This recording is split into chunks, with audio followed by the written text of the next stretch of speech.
Nous avons déjà reçu Arthur Jacquet dans Un Pixel Près sur Radio Clapas pour discuter de game design, notamment vis-à-vis de la coopération dans les jeux, où il y a 3 épisodes qui déclinent en fait ce thème-là.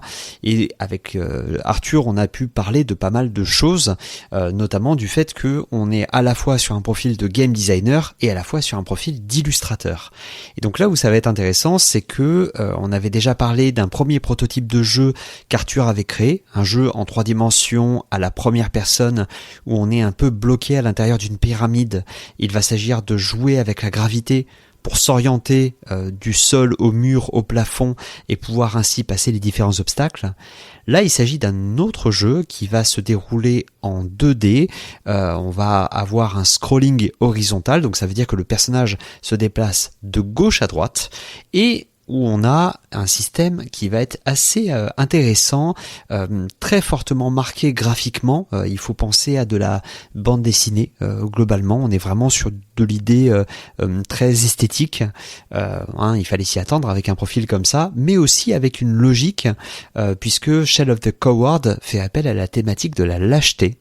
Et donc le jeu ne va pas exactement aimer le fait que vous reculiez au combat. Donc il va falloir gérer pas mal ses points de vie, gérer le fait que on n'aime pas le fait que vous reculiez, mais parfois ce sera nécessaire, donc il y a une idée de malédiction de ce côté-là, et en plus on va avoir cette thématique-là qui va être déclinée également sur les personnages. Donc Shell of the Coward, c'est un jeu que j'ai pu découvrir avec Arthur en live sur la chaîne Un des Jeux. C'est un format long qui dure 3 heures, puisqu'il s'agit de découvrir un jeu mais vraiment sans y avoir joué auparavant, et de poser les questions pendant qu'on découvre le jeu. Évidemment, pour Un Pixel Près, je vous propose de redécouvrir cet entretien, évidemment formaté dans un épisode de 30 minutes, mais en tout cas, j'espère que vous apprécierez. On s'est intéressé dans cet épisode à la source de l'inspiration du jeu, à comment est-ce que Arthur, justement, a travaillé ces fameuses inspirations et comment est-ce qu'il se les est appropriées. L'idée, ça va être de découvrir le jeu tout en essayant de percer un petit peu la volonté que tu as eue de le créer, de la recherche artistique notamment en termes d'orientation, les inspirations. Je sais pas si toi tu en as déjà un peu parlé avant, parce que j'avoue que du coup Alors pas du tout. Moi j'ai fait en sorte d'en connaître le moins possible, ce qui veut donc dire que je sais juste que tu t'es occupé de l'illustration principale, oui, y compris de la bannière que tu m'as transmise. Tout à fait. Je me suis occupé de toute l'illustration, c'est-à-dire que normalement, si je dis pas de bêtises, mais normalement, il n'y a plus rien qui a été pris d'internet dans le jeu que tu as. C'est-à-dire que même l'UI, les sprites, donc vraiment les personnages et tout, sont de ma main cette fois. Et donc, en plus de ça, je sais juste que cette fois-ci, donc tu t'es dirigé vers un genre de jeu assez différent, donc que tu as travaillé pas mal dessus.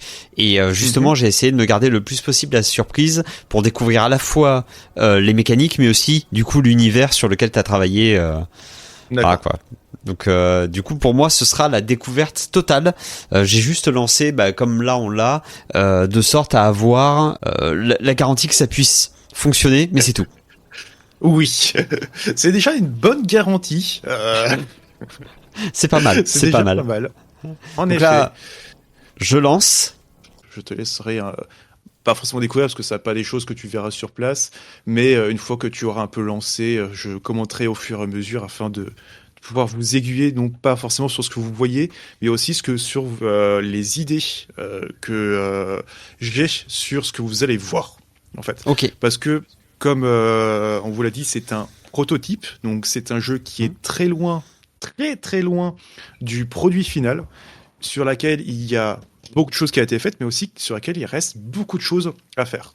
Alors, on va devoir choisir la classe avec donc quatre caractéristiques. On a force, agilité, intelligence et sagesse. La force déterminera les points de vie, l'agilité l'endurance, l'intelligence déterminera le mana et la sagesse, ce sera une aide durant l'exploration. On a le rookie, on a le scribe et on a le soigneur. On va prendre, je pense qu'on va commencer par le rookie, comme ça on va voir un petit peu ce que ça donne. Alors le rookie... De toute façon, normalement, chaque personnage a son petit descriptif, histoire de voir justement quels vont être un peu les points forts et les points faibles, avec une petite description pour le lore. Mais ça va aussi vous montrer les points de vie, endurance, mana, etc. Ok.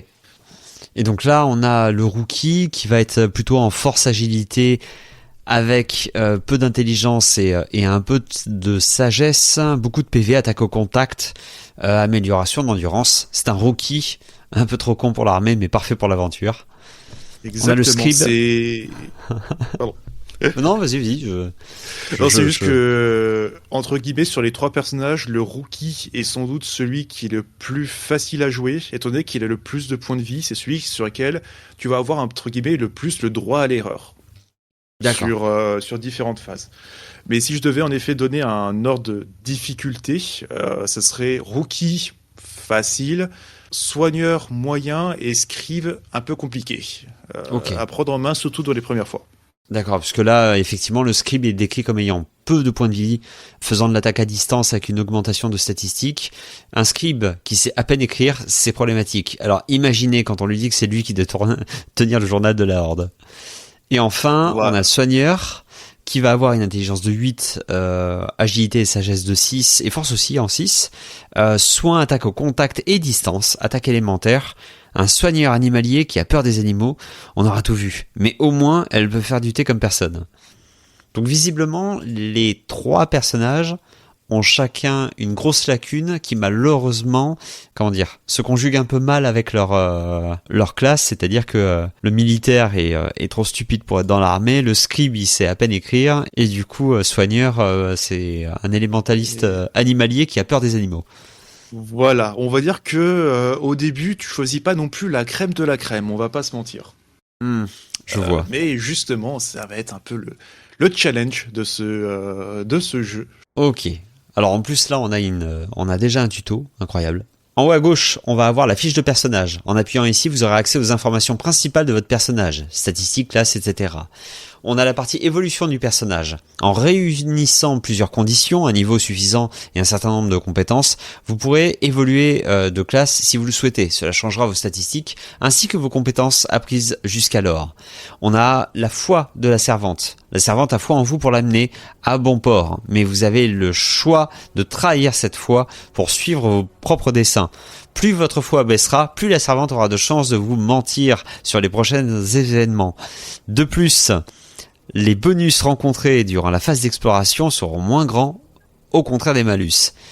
Les malédictions du retour. À cause de votre lâcheté, vous avez été maudit par votre dieu. À chaque fois que vous vous retournez, la malédiction frappera jusqu'à ce que mort s'en suive. Plus la malédiction est forte, plus les ennemis rencontrés seront forts. Et l'approbation de la servante vous indique les épreuves que contiennent les salles, mais leur contenu ne l'indiffère pas. Si vous choisissez une salle que celle-ci désapprouve, sa foi en vous diminuera, jusqu'à un point où elle sera capable de vous mentir. Pour faire simple, vous êtes un héros qui avait été choisi par votre dieu afin de pouvoir escorter une servante jusqu'à son temple au sommet du monde pour affronter un rituel qui normalement aurait dû faire bannir le roi sombre. Sauf que, arrivé juste avant ce moment fatidique, vous vous êtes retrouvé devant le roi sombre lui-même et vous avez fui. Vous avez abandonné la servante que vous étiez censé protéger et vous vous êtes enfui pour votre propre survie.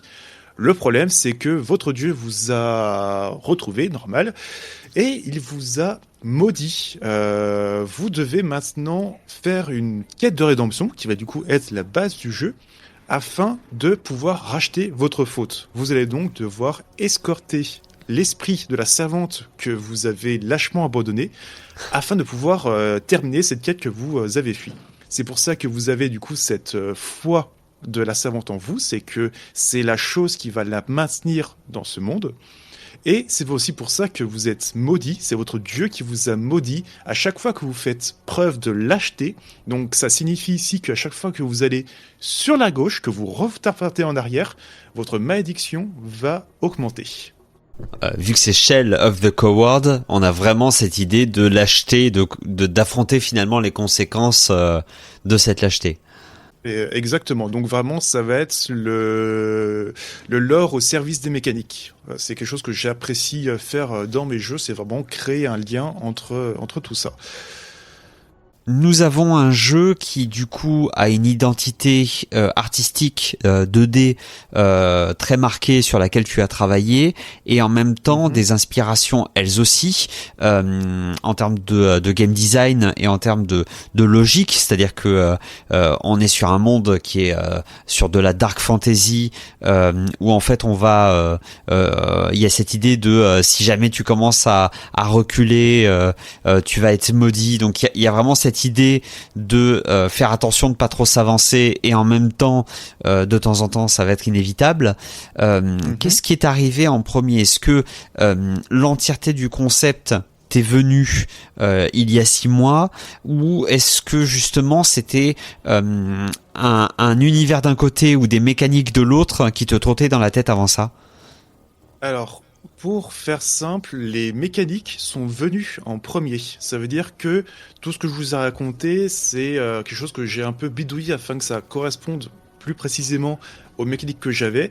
Mais le système de foi et le système en tout cas le système de malédiction est ce qui est arrivé en premier. C'est quelque chose que je voulais avoir de base.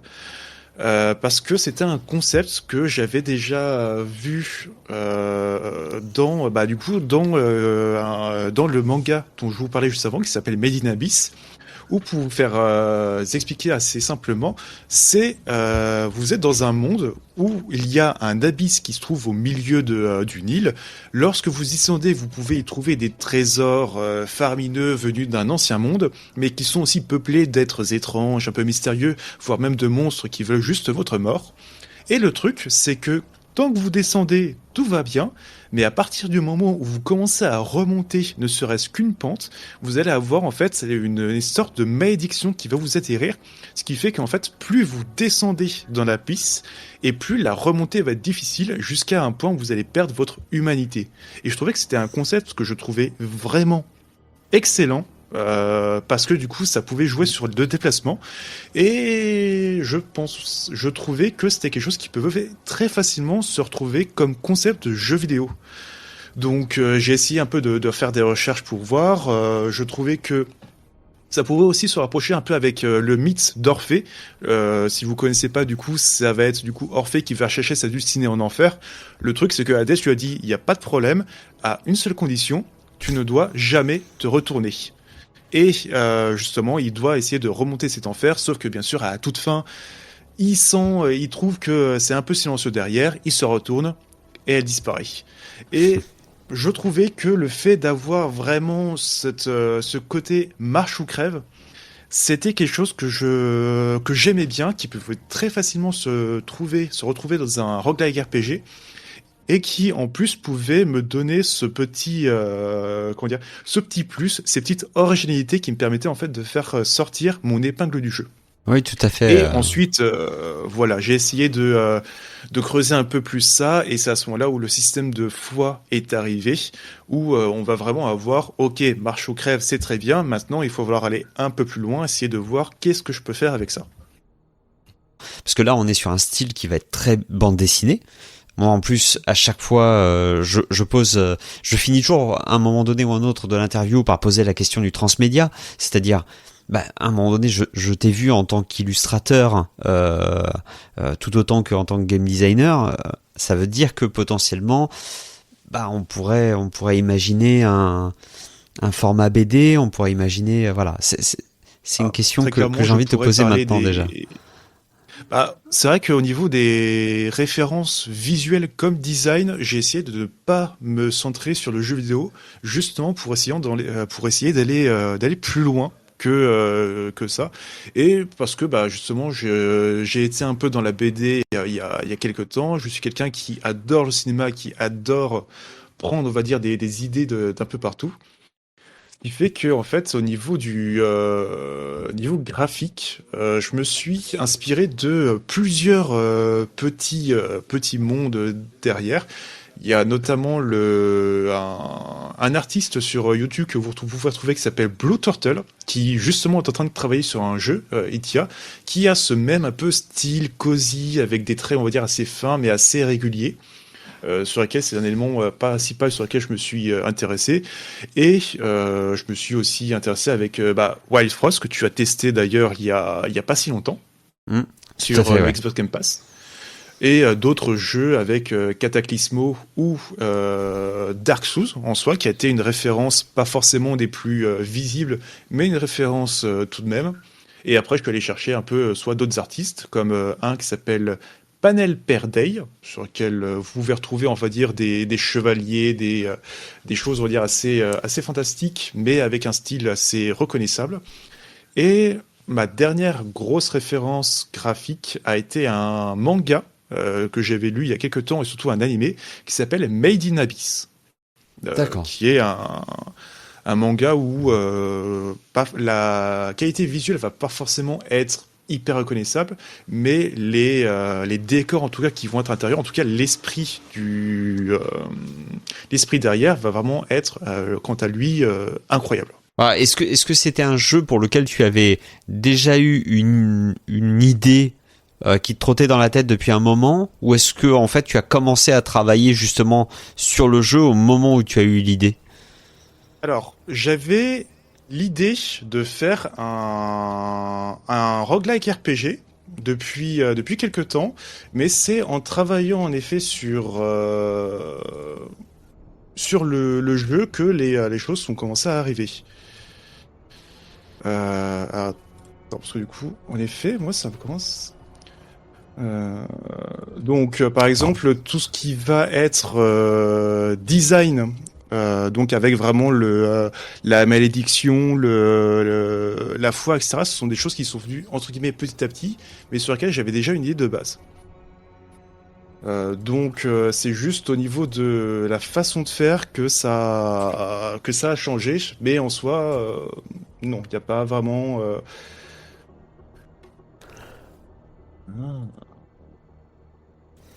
Non, c'est bon. Non, pardon, je suis en train d'essayer de régler le bug en même temps, comme ça je peux te faire... avancer, je vous jure. Alors, j'ai réussi à faire disparaître un élément, mais malheureusement... je fais espace, mais il n'y a rien. Je vais chercher... tiens, je baisse un tout petit peu la musique. Je regarde ça... D'accord, c'est... pas du tout, Saphir. Écoute, En fait, le format est précisément fait pour ça. C'est que alors, moi, écoute, je pose des questions, que le chat peut poser des questions. Oui, dis-moi. Je vais te renvoyer la buée, parce que moi, ça marche. Ok. Bah écoute, Donc, on tente ça. Hein. Écoute, on va essayer, je fais ça le plus rapidement possible. Mais bien sûr.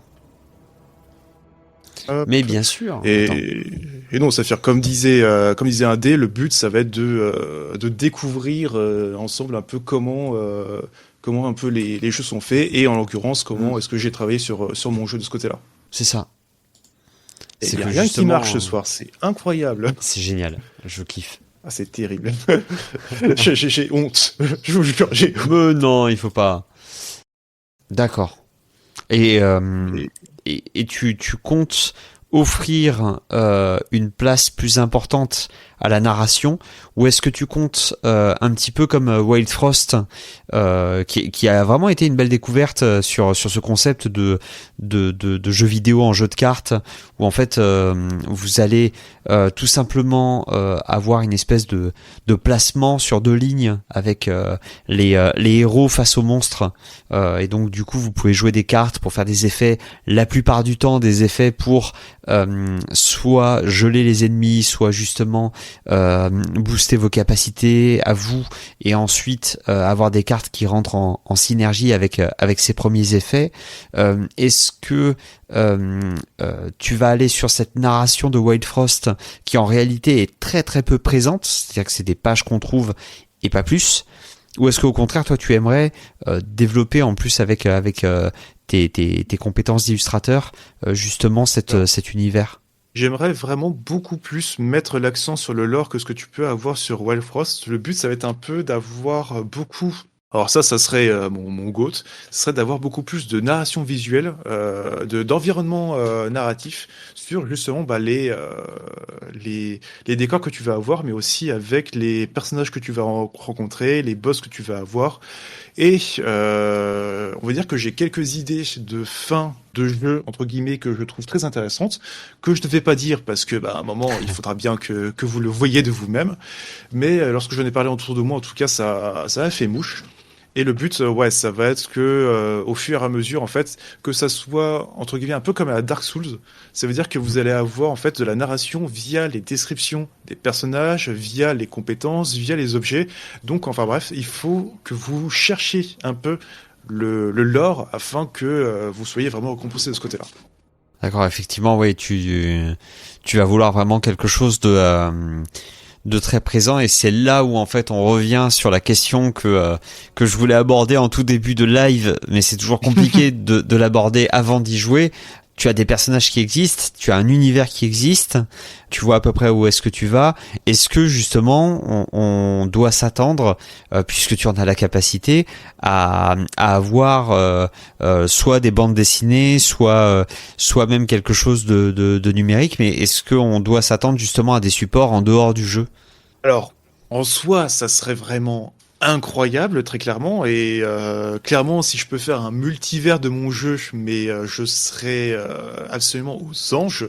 Mais déjà, on va faire en sorte d'avoir déjà un jeu qui marche, et ensuite, on va essayer de voir avec du coup le transmédia pour voir en fait quelles sont les possibilités derrière pour pouvoir enfin forcément accentuer, mais donner de nouveaux environnements, enfin de nouvelles possibilités au jeu derrière. Parce qu'en effet, ça peut être quelque chose qui peut être riche, mais ça va surtout, entre guillemets, dépendre du succès que ça peut avoir. Parce que, on va pas se mentir, déjà faire un jeu en solo, ça va me prendre énormément de temps, énormément d'énergie et, entre guillemets, énormément d'argent. Donc, si déjà j'arrive à me fixer cet objectif, je suis bénef, enfin, je serai vraiment aux anges. Et si je vois que c'est quelque chose qui peut marcher et surtout qui a son intérêt derrière, c'est-à-dire quelque chose que je peux utiliser en dehors des mécaniques de jeu, alors là, en effet, c'est quelque chose que je vais pouvoir réfléchir. Il y a aussi le fait que là, on a la lâcheté qui est vraiment au centre de la narration, et finalement cette gestion-là de gameplay, parce que on va avoir du coup l'esprit de la servante qu'on était censé protéger à la base, qui va nous indiquer en fait différents chemins, et il se trouve que elle va avoir souvent des conseils. Ce qu'il y a, c'est que si jamais on ne la suit pas, elle va perdre de sa foi en nous, et donc potentiellement se mettre à nous mentir sur le contenu des différentes salles, de sorte à ce qu'on aille là où elle souhaite qu'on aille. Donc il y a vraiment en plus cette idée d'affronter les conséquences de cette lâcheté sans avoir eu l'opportunité de commettre l'acte de lâcheté.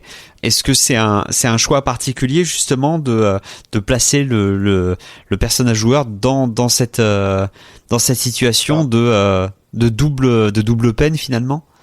Alors, en fait, techniquement, ce que je voudrais faire, ce serait que, alors, pour répondre en deux temps, la première partie, c'est que, en fait, le joueur l'introduction du jeu va être justement le jeu tel qu'il est, sans la malédiction et sans la foi que l'on va avoir. Ce qui fait que ça va vous permettre en fait d'introduire la mécanique. Ça sera à la fin de ce tutoriel, donc une fois que vous avez lancé le jeu, que vous allez en fait accomplir, entre guillemets, sans le vouloir, cet acte de lâcheté.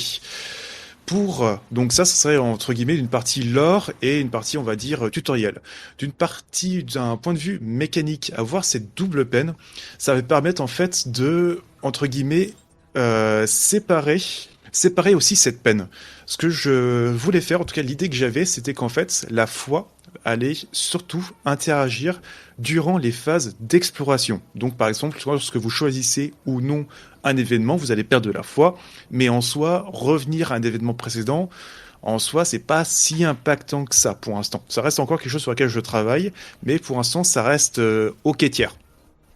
Par contre, la malédiction du retour, elle, au contraire, va surtout être impactante durant la phase de combat. Et en fait, double peine, mais aussi double phase. Et justement, ça va être un peu le but du jeu, ça va être de trouver le bon équilibre entre la phase d'exploration où vous allez devoir jouer avec la foi et la phase de combat où vous allez devoir jouer avec la malédiction de retour, avec du coup ce placement.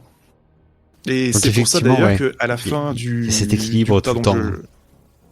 C'est ça. Alors, je veux dire, à la fin du combat, vous avez la possibilité de restaurer un peu de votre foi que vous avez potentiellement perdu durant les phases d'exploration. Et pendant les phases d'exploration, il y a des événements qui vont vous permettre de vous redonner un peu de malédiction afin de vous donner en fait un nouveau souffle. Et alors, il y a une question vis-à-vis de l'inspiration d'une façon générale. Alors, on va voir quelle est ta posture dessus. Tu parlais justement de tes inspirations en termes de jeux vidéo d'un côté, en termes de manga et d'animé de l'autre. Comment est-ce que tu définis cette fameuse limite de l'inspiration?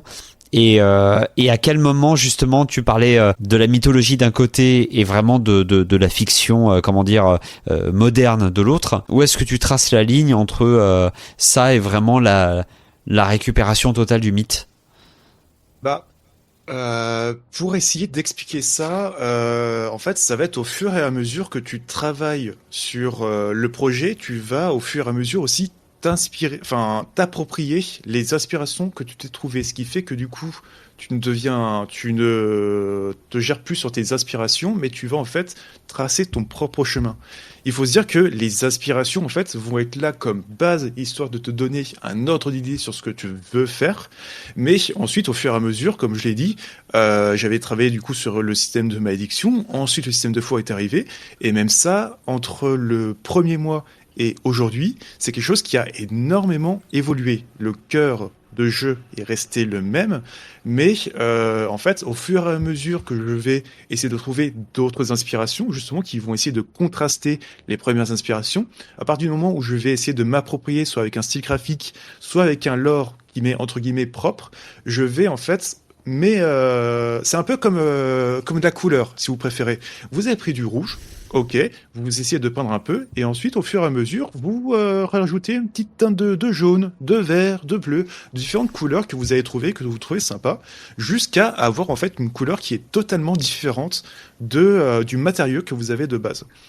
Et pour moi, c'est comme ça que tu arrives à dépasser l'aspiration, c'est en t'appropriant le matériau de base. Après, parce que du coup, je voyais aussi par rapport au plagiat, la question du plagiat, très clairement, justement, le but, c'est lorsque tu es créateur de jeu, même de manière générale, le but, ça va être de faire un jeu qui te plaît, et surtout un jeu qui te correspond. Sauf que normalement, bien qu'on ait des centres d'intérêt communs, il y a toujours des petits trucs qui vont essayer de te faire, qui vont essayer de te différencier par rapport à d'autres jeux. Si ton but, ça va juste être de faire quelque chose qui existe déjà, demande-toi plutôt pourquoi est-ce que tu as envie de créer un jeu plutôt que tu es là en train d'y jouer. Et souvent te dire, bah tiens, c'est parce que il me manque, j'aimerais bien un truc comme ça, j'aimerais bien qu'il y ait un peu plus de, je sais pas, de physique, imaginons qu'il y ait un peu plus de compétences, etc. Bref, au fur et à mesure, tu vas en fait découvrir les manques qu'il y a sur ce jeu et tu vas essayer de les combler avec toi, ta propre création. Bon, à un moment, il faut aussi mettre, entre guillemets, son ego de côté, parce que, bon, c'est bien si ça te fait rire que toi, mais à un moment, le but aussi d'un jeu, c'est que ça soit des gens autres que toi qui y jouent. Mais en effet, il faut se dire qu'à partir du moment où tu restes droit dans tes bottes, c'est ce qu'on va appeler le cœur de jeu, le cœur de mécanique. À partir du moment où ça reste de A à Z, parce que c'est ce que tu veux faire, le reste, ça peut prendre entre guillemets la forme que tu veux, que ça soit d'un aspect commercial ou juste d'un aspect physique, esthétique. Ça, c'est pas tant un problème que ça. Ce qui est vraiment important, ça va être vraiment le cœur de jeu. Donc Shell of the Coward, c'est un jeu que vous allez pouvoir retrouver sur une plateforme qui s'appelle Itch.io, donc c'est itch.io. Et donc si vous allez chercher Arthur Jacquet, donc c'est Jacquuey, vous allez pouvoir tomber sur Shell of the Coward, pouvoir télécharger la démo et vous aussi pouvoir expérimenter ce jeu-là. Donc ça peut être intéressant en plus de le faire après l'interview, parce que si vous jouez à Shell of the Coward avec les anecdotes en tête, ça peut forcément faire ressortir quelques sourires ou justement de rencontrer des situations que potentiellement j'ai rencontrées en jeu. Derrière, on aura d'autres épisodes là-dessus, puisque il s'agira aussi de parler d'équilibrage entre la création des personnages d'un côté, leur évolution, les ennemis de l'autre, puisque il faut aussi pouvoir équilibrer en fait les ennemis et les différentes situations. Et enfin, il s'agira aussi de voir comment Arthur équilibre lui de son côté finalement sa volonté de poursuivre le projet, tout en ayant évidemment une vie professionnelle à côté. Donc c'est intéressant puisque ça parle notamment d'édition, ça parlera aussi finalement d'organisation du temps de travail sur un projet qui est semi-pro, voire pro, puisque à un moment donné on a, vous verrez, les mêmes outils qu'un studio qui se lancerait dans le développement d'un jeu. En tout cas, j'espère que cet épisode vous a plu et à très bientôt dans Un Pixel Près.